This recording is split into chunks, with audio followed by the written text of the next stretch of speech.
early fall of 1982, my family moved from Bethel Park, Pennsylvania, in the South Hills of Pittsburgh, across the state after my dad had lost his job and got a new job in Bethlehem, Pennsylvania, and we lived in Whitehall. This is just north of Philadelphia.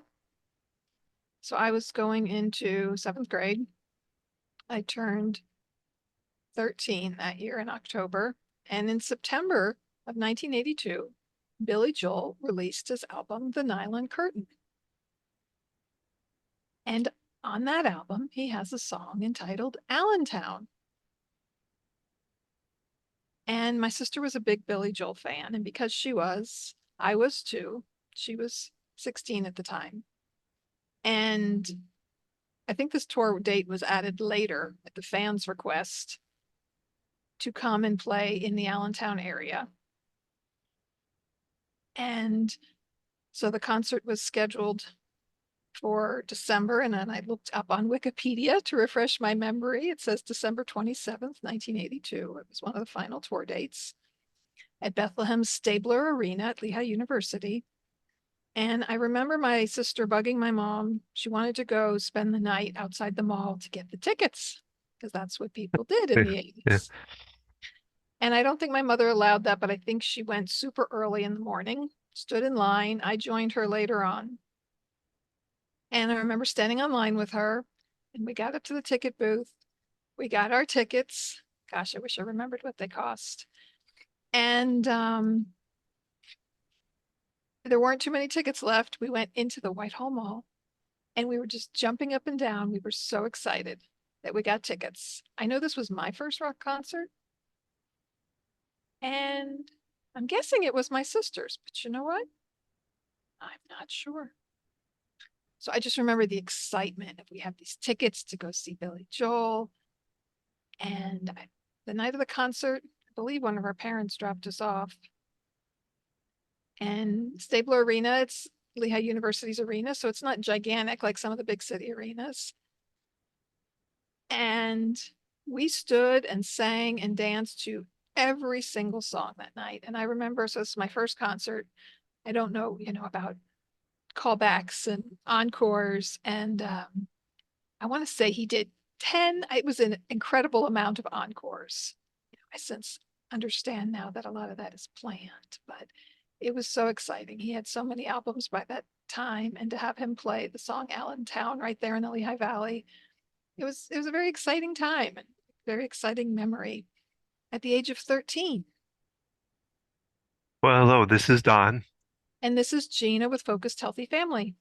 and this is podcast number 112. And today we're talking about music and memories. Before we do that, though, we want to get into give a few minutes just to a sponsor.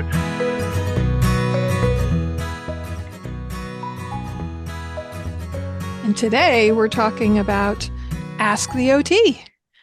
This is a new program that we're starting where you're going to be able to connect via online, via phone call, Zoom, and ask questions about dealing with elderly parents or loved ones and navigating that journey and incorporating different components, dealing what if your parent has dementia and how are you supposed to get them to listen to you and follow through, and you got to get them out of their house, but they're resistant and yet they can't follow what you're saying and understand. Or maybe you're wondering, does my dad have dementia?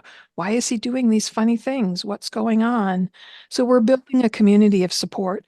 My years of experience as an occupational therapist working primarily in adult and geriatric rehab, and my background also with my family and helping my father navigate the journey of Parkinson's disease for the past 17 years and seeing his decline and his issues with dementia and all the families I've worked with over the years in working with this population.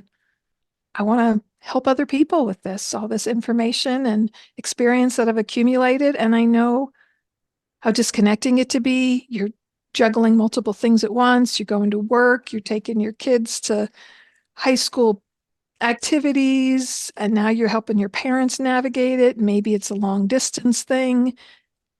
So come join us in our community. Yeah, Gina will be doing her first live kind of Q&A talk on April 2nd, 7 p.m.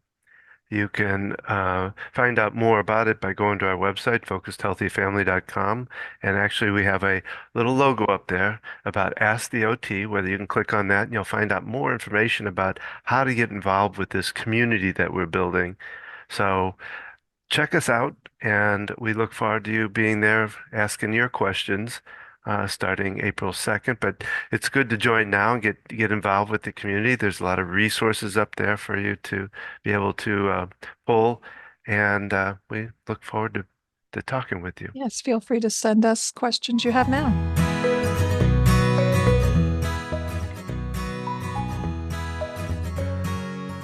And we're back. Yeah, we're talking about concerts because you're going to one tonight. Yes, we're taking my youngest for her first rock concert. So that kind of sparked this idea of memories associated with music and in particular concerts.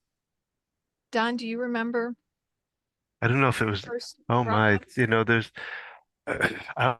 well, I was one that I didn't.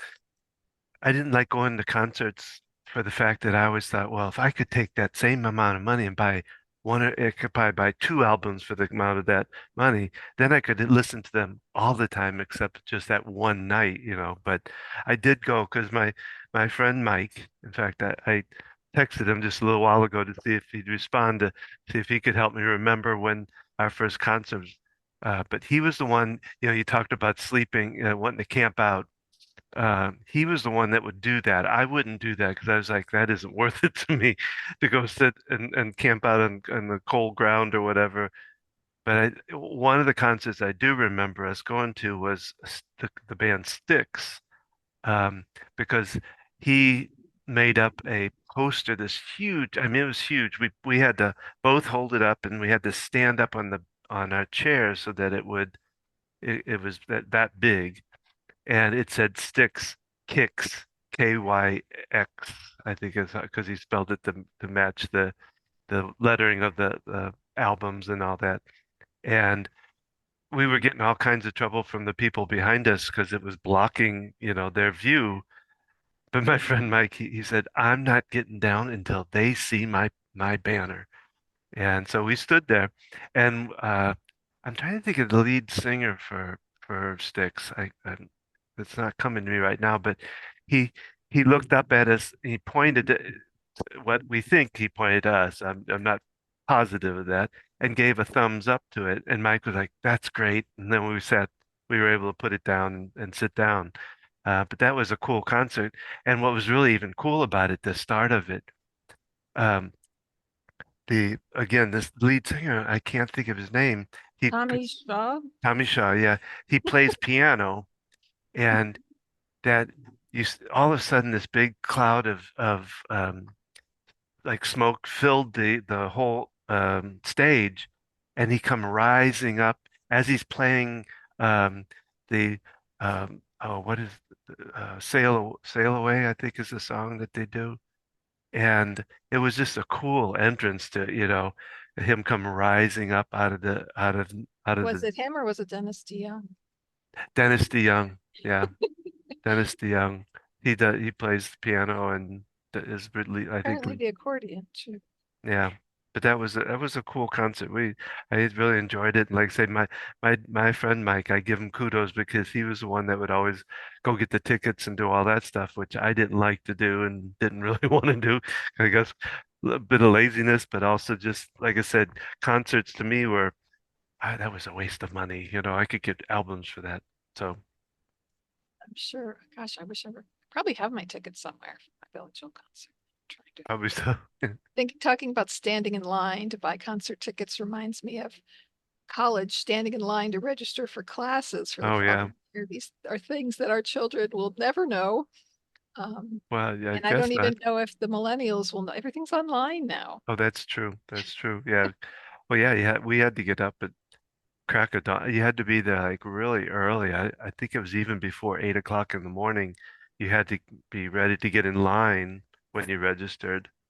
Um, and yeah, and then your classes would go like that. So that's one of the reasons you had to be there early and wanted to be in line. Same with the concert tickets because these big shows would sell out, and if we wanted to be there, um, we we wanted to be. I'm Lost distracted in thought. because Don, you need to look at the June, computer screen and not at me sorry. because it looks like you're looking off to the Yeah, distance. it's true. Gina's sitting Imagine kind of not quite across from me, but kind of angled. 70s, right? Yeah. Now you're looking over at me too. See? No, I was doing that to demonstrate Oh. looking off into the distance and envisioning yourself at the Styx concert. You weren't paying attention, Well, apparently. I did a lot more lawn type concerts where they had these SIU campus over in Illinois used to have these every summer would have these major and they were good bands I'm trying to think of some of the bands I saw there. I don't know if like I say my memory my gosh that was a long time ago but those were all I enjoyed those more than like in an arena because of well back then the arena would get filled with a smoke that you know anyway um but yeah those the outdoor ones were the ones I really enjoyed a lot more I the remember going to the Allentown Fairgrounds to see bands. I know I saw the Bengals there. Oh, and I think I saw Howard Jones there too. Thinking about outside concerts there. Also, I have a memory, and I'm pretty sure it was Milli Vanilli.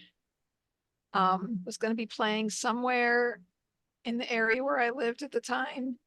I was a teenager, and they didn't show up. But that was right around. They were the band that wasn't that Milli Vanilli who was lip syncing at their they got in trouble concerts. for it I think so yeah That's like all they did was lip sync. And I don't know if it was right about that time that that happened. I should look that up. Uh, and trying to find them. I went to quite a few rock concerts. I have all the t-shirts, most of them with my boyfriend through high school and college, just a whole variety of bands. We went to see Fleetwood Mac. We went to see, why can't I remember? well one I wish I would have gone to well I wish I would have gone to a Fleetwood Mac back then but we went to one lately which we've talked about before but the other one would have been Supertramp and I don't know why I didn't but because they were one of my top five I guess of bands that I really liked when I was in my teen years. Yeah, you could have gone to the Rumors tour, right? You were old Hmm. enough to have done that. Yeah. We saw Fleetwood Mac together ourselves when the only person there was Mick Fleetwood.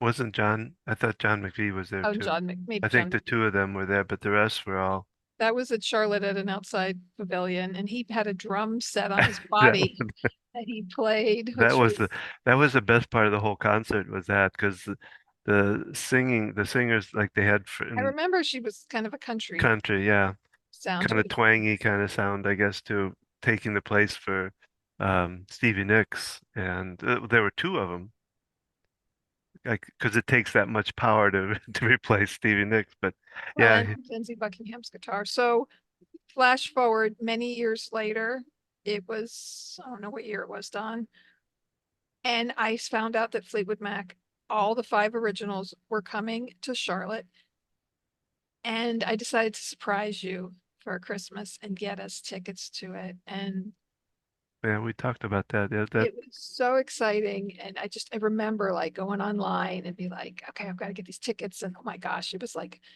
$90 a ticket for nosebleed, which is just insane.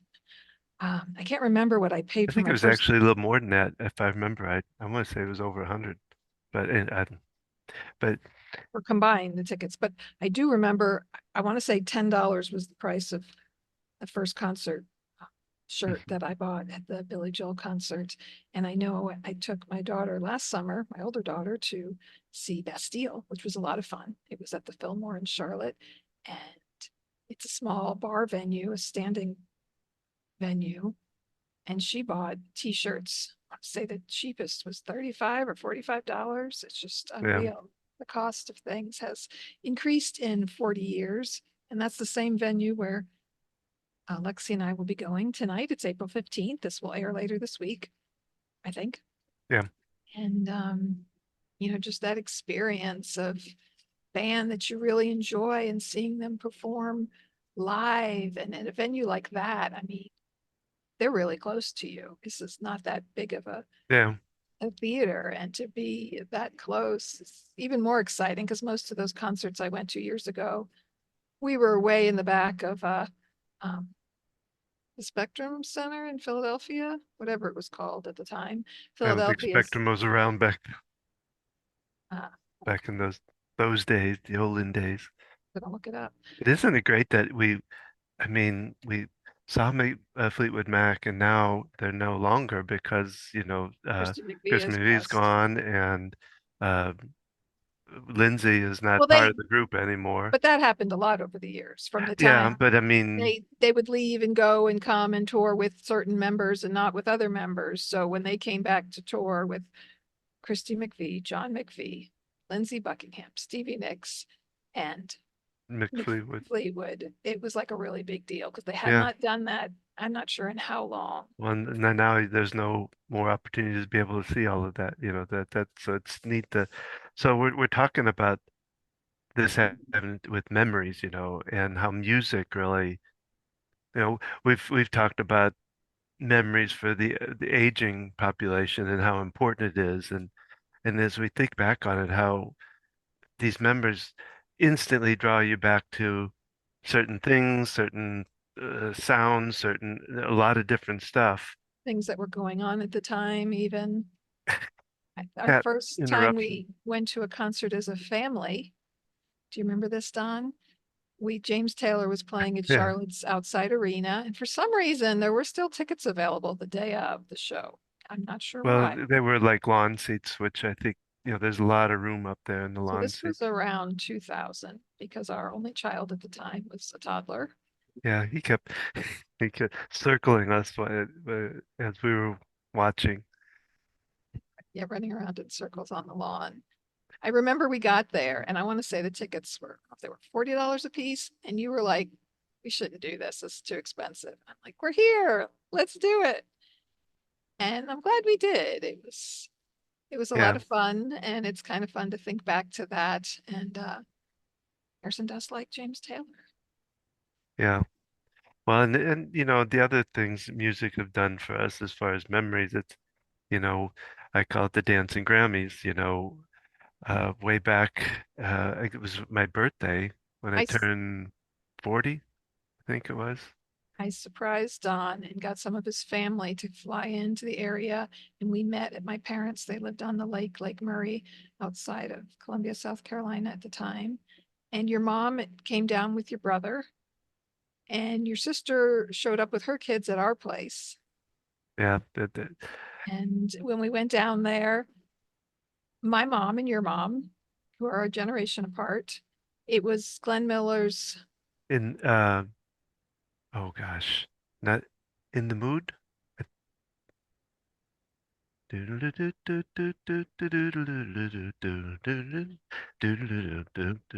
Yeah, and they started The dancing. two of them were dancing, and we got a video of it, but we realized it's on VHS tape, and so Well, what was neat for me was and you don't know this memory because well, you might know some of it, but my mom was loved to dance. That was her. When any wedding we'd go to, she would dance with anybody. It didn't matter. I don't know nowadays whether that would be looked on upon, but she would dance with her sisters and that still happens anybody, every day. Um, but I mean even like uh couples dancing kind of thing, that Yeah, that's but still. but she just and so it when even watching that at the time rush back those memories of the weddings and all of that, and I and my uncle Maurice, um he'd always sit these things out, but anytime you'd ask me, oh no, I'm gonna sit this one out, Jean. My mom's name was Jean, and she'd like, oh come on, Mar, and I don't think she ever got him to come up, but she got some of her other brothers and sisters to do the dancing. So it, it's it's neat that we have music to help us to hold on to these memories and enliven them, not just make memories come back, but I can vividly picture a lot of this stuff, which I think is really neat. And even when we go to that went to, I still have vivid pictures of when we were at Fleetwood Mac and we're standing there and we That just, was that. I guess we've told that story on another yeah, podcast because we brought our younger two kids to my parents' house and we got a flat tire on the way. So we had to stop at the tire store. And where they lived is almost an hour from downtown Charlotte. So we had to stop and get a new tire. And then we went to dinner. And then we had to go stand in the line to get in the arena. And it was such an adventure. But at the time, it was a difficult time with the family. We had issues going on with our kids that were pretty significant. And so it was this opportunity for us to just get out and be a couple and have fun and do something we enjoyed. It's just a very powerful memory. You're talking about weddings, and oh, I have my family, they danced as well. My mom was always dancing at weddings, and I remember her telling stories about my great grandmothers. I may or may not have a memory of one of them dancing at a wedding, but I know she would always talk about how they would be out there dancing, especially my great grandma Elefante and my brother and my cousin Tommy sliding across the floor in their yeah. Oh socks. yeah, as kids, yeah, yeah. And because we had, and a lot of them were at the VW, um, VFW. VFW, The VW would be in a bus in the back. yeah, or in a little bug, Beep, beep. the VFW, and because my grandfather was a World War II vet. Yeah, that's true. That was ours were at VFWs too up in Missouri. I think a good amount of them anyway were at the local. They weren't these fancy, it wasn't a very fancy No, not place at at all. all. It was kind of old, but Looked like something out of the military almost. they had music. I can't remember if there were bands or probably more DJs, but we went to because I am of the age, my parents were both the oldest, a very large family. So I went to several of my aunts and uncles' weddings and have memories. And from the pictures of standing there, one of the weddings, my mom had made matching dresses for me and my sister, and hers was pink and mine was blue. And And it's at and better than a or a ha or yeah, yeah. do a podcast on pauses. So these are just lots of fun memories thinking about music and how it plays into our life with our family. I have a memory of another concert that we went to, and it slipped my mind. Well, we went to Air Supply. Oh, that Remember was that? fun. Yeah, that So my was. parents lived down outside of Newberry, South Carolina. They bought us for a birthday present. In Mhm. fact, I was pregnant with, was it Abby? Well, didn't we do like a whole bed and Yeah, breakfast she thing or got us a bed something? and breakfast night stay, and I'm trying to remember what year it was. If she watched Good two gosh, kids or yeah. just one I kid, think it was two. I think it was. maybe I was pregnant with Lexi. And so we went out to eat and then we went to see Air Supply, the original members, playing at this Newberry Opera House, which is a real small town opera house. And I remember I had a full collection of all my cassette tapes because I'm a kid of the 80s and that's what I purchased and had a huge collection of music, unfortunately, on cassette tape. And I pulled out the Air Supply tape, which was the very first tape that I purchased. Oh gosh, yeah, And we put it in the player and making crackly noises, but we still listened to it because it yeah. was kind of funny. And it's, thinking about the money I spent through Columbia House Records and all those cassette tapes that I purchased. And the music now is just, it's not maintained the quality on those cassette tapes. And it's a shame. When you talk about the first music you bought, of course, mine was album, and it was they it was one of those you see kind of late in the evening on TV, you know, and it was songs by the original artist, and they were songs by different artists. But I got it. It wasn't even in a sleeve. It was in this cardboard kind of container. It was just an album. And I found out later that the there was a band called Original Artists that did the songs. So they were, oh my gosh, they were.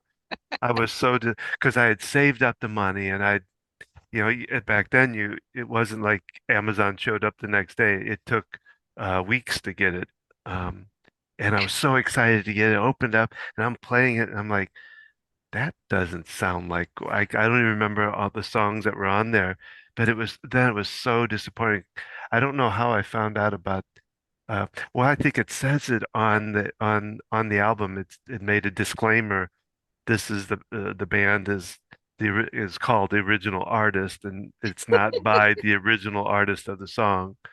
So talk about a real disappointment as a child to, you know, Remember how old you were? maybe that was maybe that got threw me off concert. I don't know.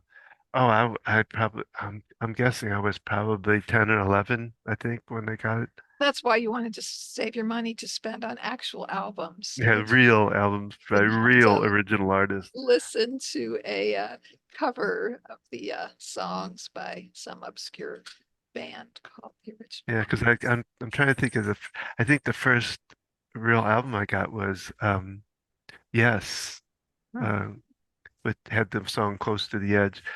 That was I heard that. Talk about another memory of music and the way I found out that that album from Yes was my friend Vic's brother. He used to drive us places and kind of a wild driver, but he would crank up music on it and we'd be flying down the road and that song Close to the Edge came on and I'm like, this is cool, so I had to like really remember it and to get the album. Um, and the other album story that I have was my friend Tom, my Aerosmith album. I think it was I'm pretty sure it was Aerosmith. He borrowed it and left it in his car, sitting in the back on what back then I don't think we have as much now, the hump from the transmission. He left it on there and it melted. It was almost looked like a cowboy hat. You could have turned it upside down because it was just bent. The back dash, is that what that would be of the car? No, this was down on the floor. Oh, He had laid it, he had, I don't know why he didn't, I don't know if it did it in the box or in the sleeve, but like I said, he brought it back to me and it was like this. Thank you. should have saved that. That could have been I guess so. did it into a bowl. At the time, I was a little too ticked too. I bet you were. Did he replace it? I think he did. I think he did replace it but it was just, I didn't think about it. We could have put it in the oven. And that would have been interesting to then listen to it after the fact. Uh, Affecting the grooves in there for sure. Thinking about other concerts, I know you and I went to see, was it Foreigner, Styx, and somebody else played at the Outside Arena in Charlotte. We went 2 years ago.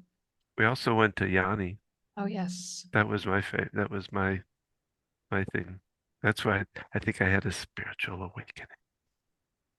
What was that? You and I went in Charlotte, but you had gone before that to a Yanni concert, had you? No. Oh, okay. No, that was the first time, and it was just I kind of lost myself in that concert. It was neat. It was a good. Another memory is my sister was a huge fan of David Wilcox, Mm.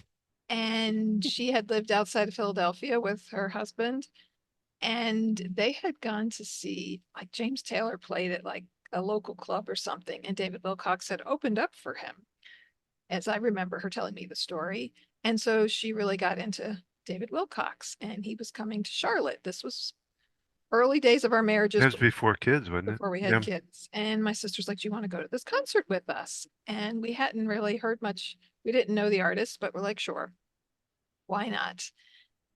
And David Wilcox is quite the songwriter. He's a storyteller, and Hmm. he's got serious songs and he's got funny songs and just a whole variety.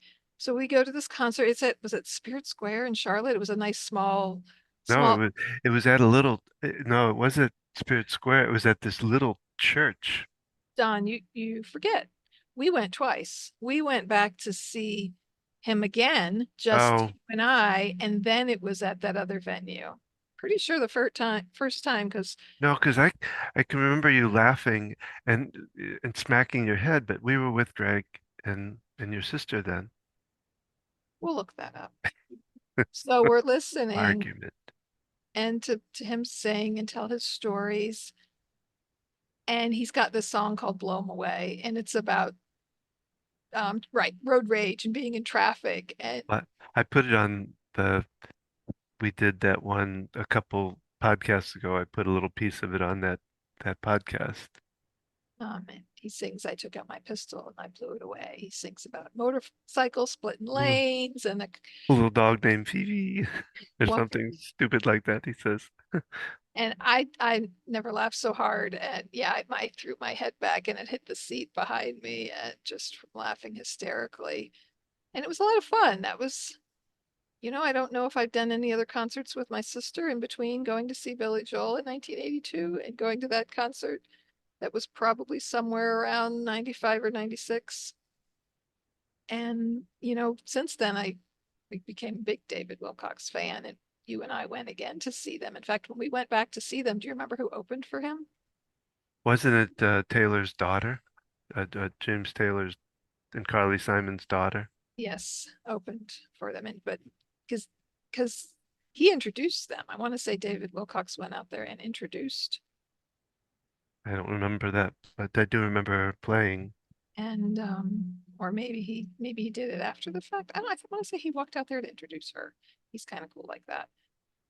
So yeah, these different memories of concerts, taking our children to their first concerts, going to a concert as a family. I don't believe as a child going to any concerts. Now I my did. Glenn Miller didn't do concerts in the lawn, so for my parents.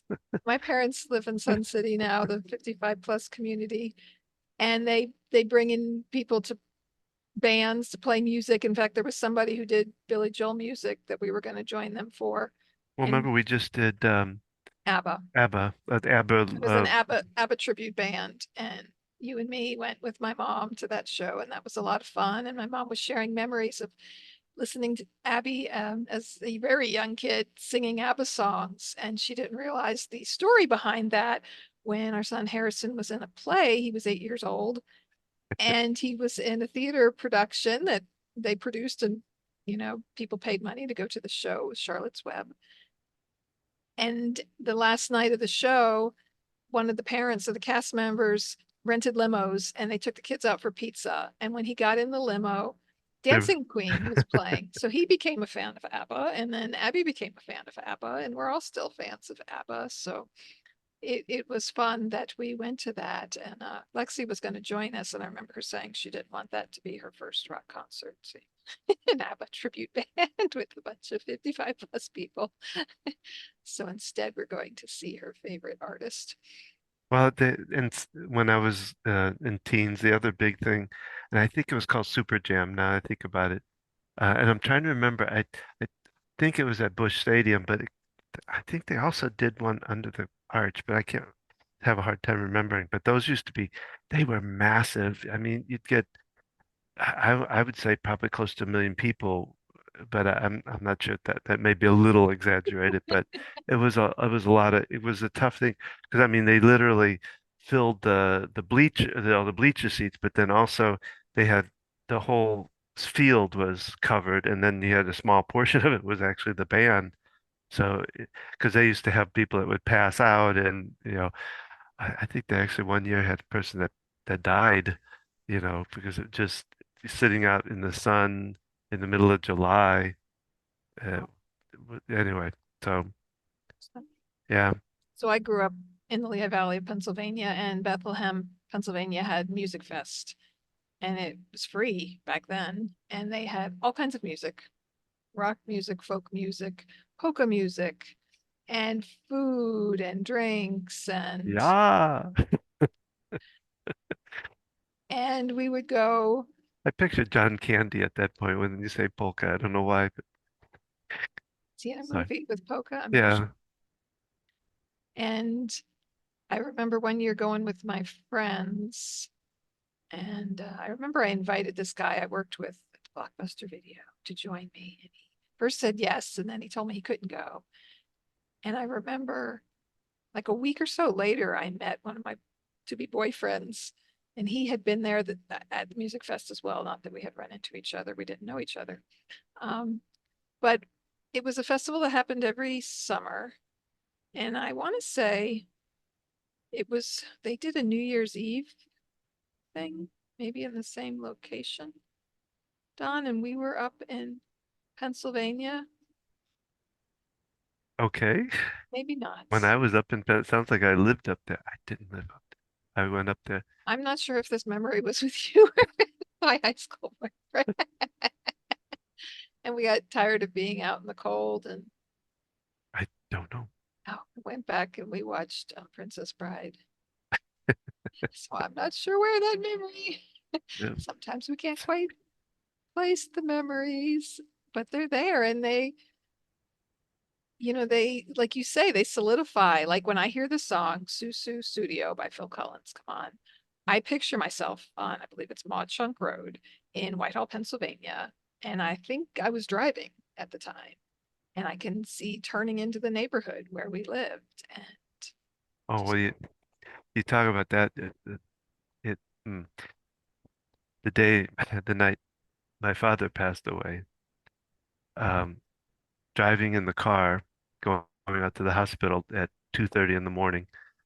Um, the song "Beware My Love" by uh, Beatles, the Beatle that's still around. I can help me out here, well, there's two of them. There's Ringo but Starr and no, there's but not Ringo. Paul Paul McCartney. McCartney. That is ingrained in my What is the brain. name of the song? Beware My Love. Because it was he had the radio on. My brother was driving, and my mom was in the front seat. I was in the back seat, and that one was going through my head.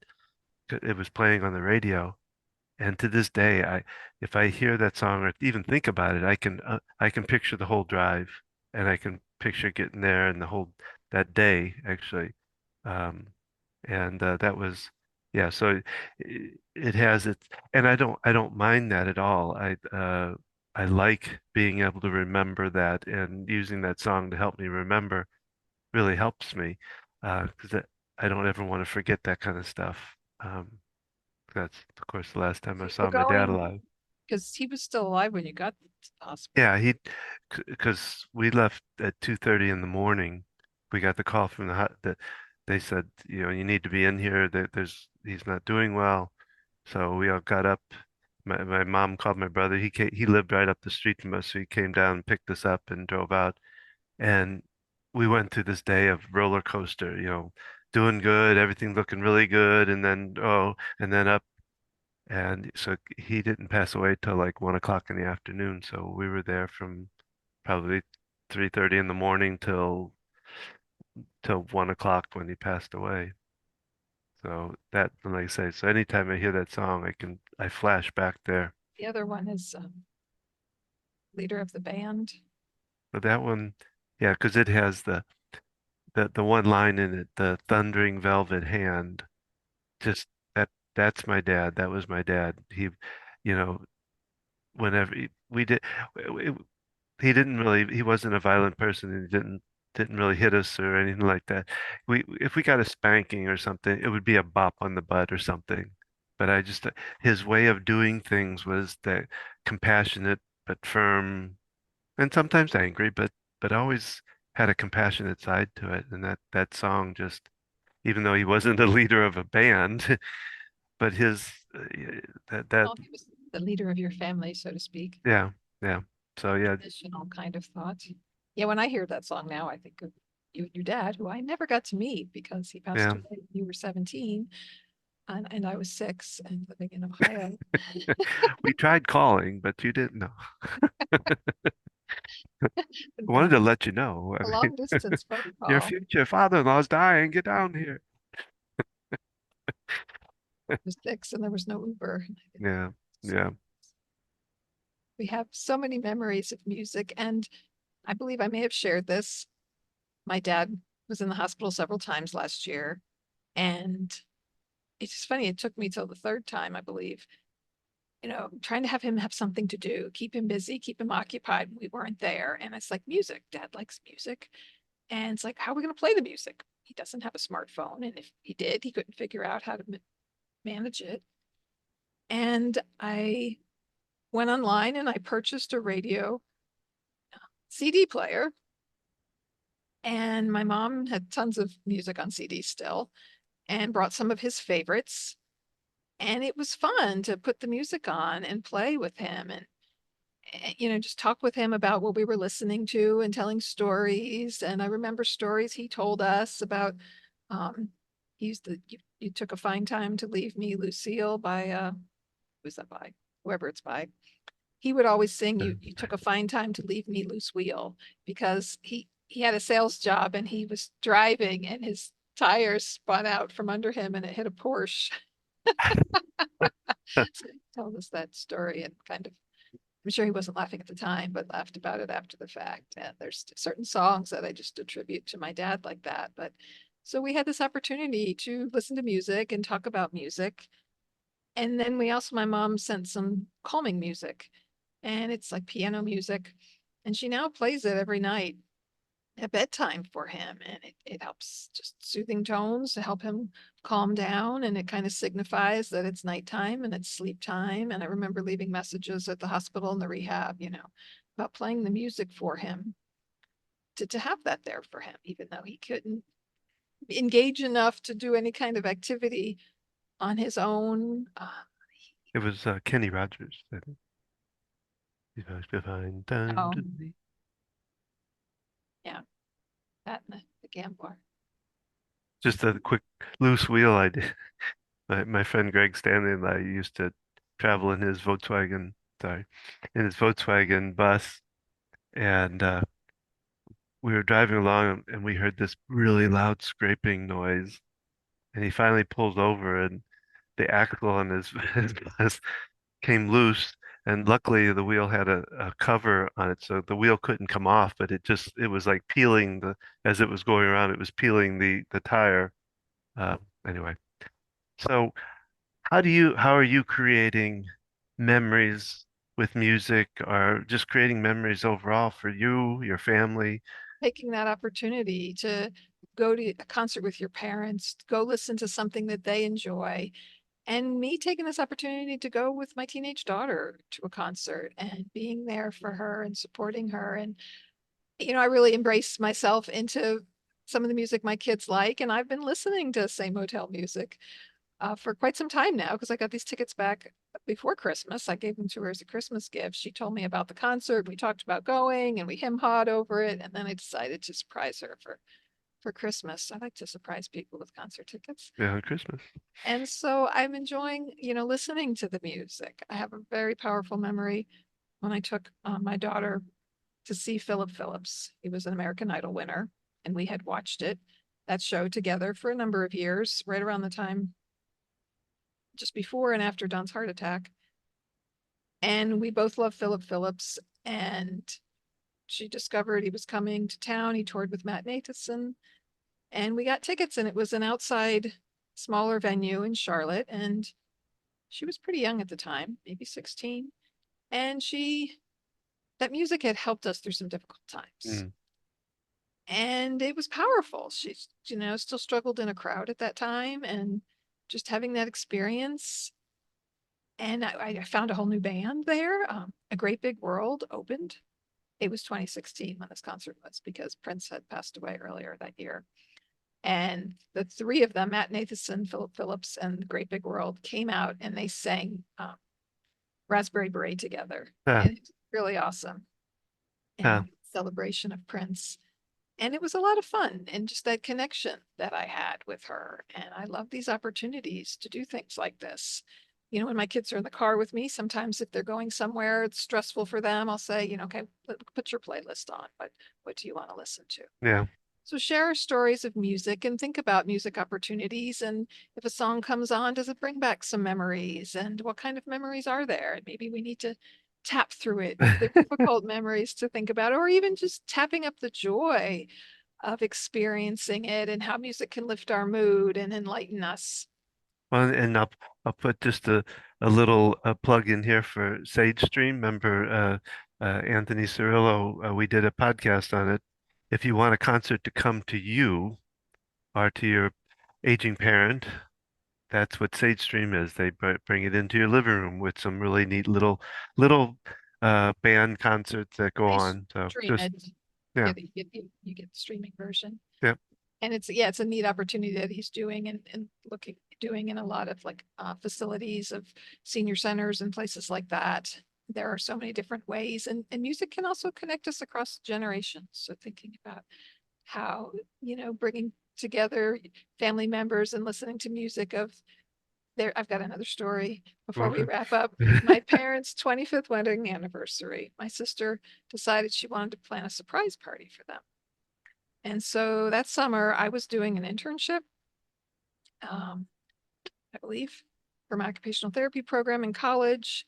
And there was a family gathering on my mom's side going up to New Hampshire. And we decided not to go, at least me and my sister. And my mom was kind of annoyed. But the reason we didn't go was we were prepping for the party. And my sister was like in charge of, she really organized it.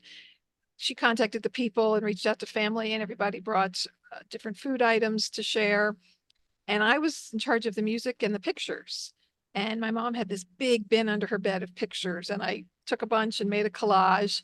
And I had a really fun time going through their music and albums and even 45 records and put together, I probably recorded on cassette tape, um, of songs, from their generation growing up in the 40s and 50s. And I remember that's when I discovered the song Bird Dog. Weren't they more like 50s and 60s? I think. Well, I mean, they were born in the early 40s, so they like 40s music. So a lot more 50s music, but who sings Bird Dog? We can look that up. I think we need to. But I discovered, some new music and just, I go right back to that. And goodness, we've been married more than 25 years now, and my parents beyond 50. And so there's so many opportunities out there. So that's our podcast for today. It's a wrap. We hope you enjoyed it. We hope you will share this with your friends and family, get talking about music together. Be sure to check out all of our other podcasts, our Tuesday tips for parents that we air every Tuesday. You can also get that by email. It's a short 15 minutes or less podcast. We just focus on kind of one tip that can be helpful for parents. Be sure to check out our website, focusedhealthyfamily.com. You can see our blog there, connections to social media, Facebook, and Don's speaking pages there.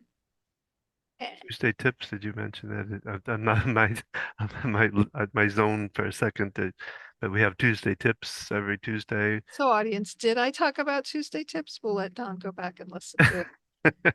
And like us on Facebook. We're revamping our Instagram account, so more of that to come. And you can watch us on YouTube with these podcasts.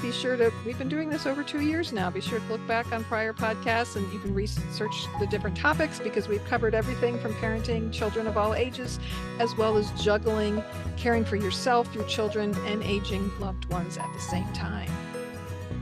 And remember, how you speak to your kids today shapes their future and yours.